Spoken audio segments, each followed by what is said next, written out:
Wąwóz Windgar, położony w Alpach Julijskich niedaleko Bledu, to jedna z największych atrakcji przyrodniczych Słowenii.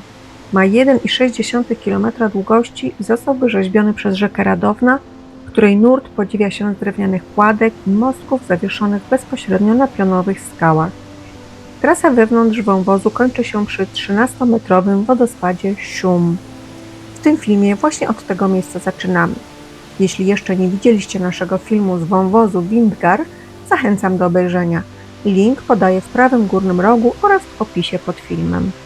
Trasa wzdłuż wąwozu jest ściśle jednokierunkowa, dlatego po przejściu całego kanionu wszyscy zwiedzający muszą wrócić do punktu startowego, wybierając jedną z dwóch alternatywnych ścieżek pieszych. Trasa czerwona, The River of Trees, jest to opcja krótsza i szybsza, licząca około 2,8 km, której przejście zajmuje około 1 godziny i 15 minut. Prowadzi ona głównie przez las, zapewniając cień oraz przez rolniczą wioskę Blejska Dobrawa. Aby na nią wejść, po opuszczeniu wąwozu należy przejść przez most nad wodospadem Sium i udać się stromo schodami pod górę. My teraz zejdziemy, żeby Wam bliżej pokazać sam wodospad.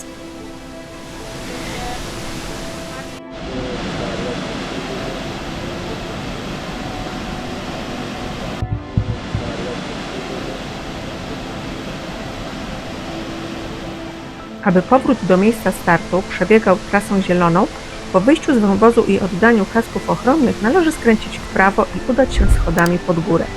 Trasa zielona The King of Triglav, czyli ta, którą zobaczycie w tym filmie, to szlak dłuższy, liczący około 4,1 km, bardziej wymagający czasowo. Przejście zajmuje około 1,5 godziny, ale za to uznawany za znacznie bardziej malowniczy.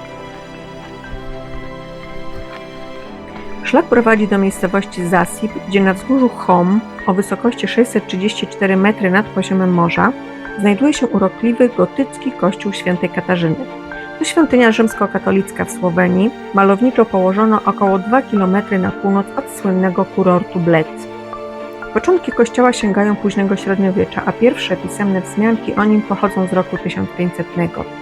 Jest to typowa budowla gotycka. Posiada nawę z domniemanym rdzeniem romańskim, renesansowe sklepienie prezbiterium oraz barokową dzwonnicę.